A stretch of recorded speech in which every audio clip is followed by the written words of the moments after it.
Samantala, magkakaroon naman ng sariling Tactical Operations Unit ng PNP Drug Enforcement Group para sa Oplan Double Barrel Reloaded. Pamumunuan ito ng hepe ng istasyon kasama na ang presensya ng mga barangay official at iba pang mga sektor. May report si Kirby Cristobal.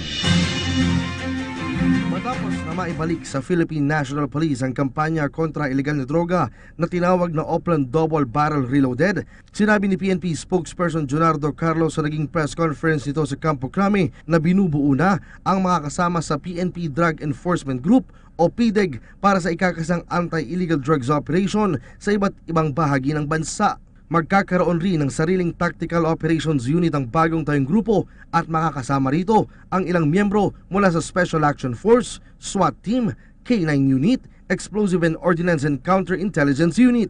The National Anti-Illegal Drugs Management Committee may mga hindi pa kompleto kasi there are yung PNP DEG under Senior Superintendent Graciano Miares.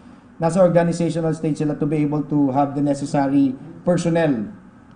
Yun yung ginagawa ngayon ni Colonel Miares. That's why he begged off for some of the requests for interview, looking for the best PNP officer that would join him in the PDEG para ma-organize na kaagad. Yesterday, yun po yung ginagawa nila. And also the new, looking at the logistical needs and office spaces of the new unit. Dagdag pa ng opisyal na mahigpit na sinasala ng Oversight Committee kung saan kabilang ang Command Group at Concerned Directorial Staff ng PNP ang mga papabilang na miyembro ng PDEG. Samantala, sa paglulunsad naman ng Oplan Tokhang, sinabi ni Carlos na mismong hepe ng istasyon ang mamumuno rito at kasama pa rin ang presensya ng barangay official, religious sector at iba pang sektor na nais makasama sa programa. Ngunit nilinaw nito na prioridad pa rin ng pulisya ang kaligtasan at seguridad ng ating mga kababayan. Open pa rin naman yung invitation natin on all sectors. This is more to be transparent. Ngayon, kahit naman po nung tayo nagsasagawa ng last 7 months, open naman po sa inyo. However, we just communicate to those who will be deployed of the danger of the work.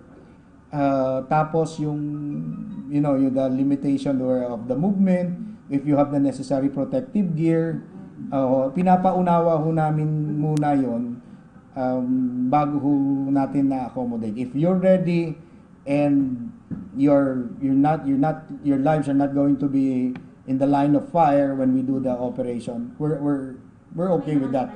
Ayon pa kay Carlos, hindi rin maaaring sumama ang mga dating personnel ng AIDG sa bagong PDEG, maliban na lamang kung ang Oversight Committee ang mag-uutos na maging parte sila nito.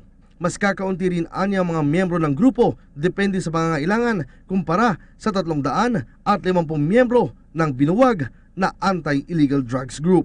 Mula dito sa Campo Crame para sa PTV News, Kirby Cristobal.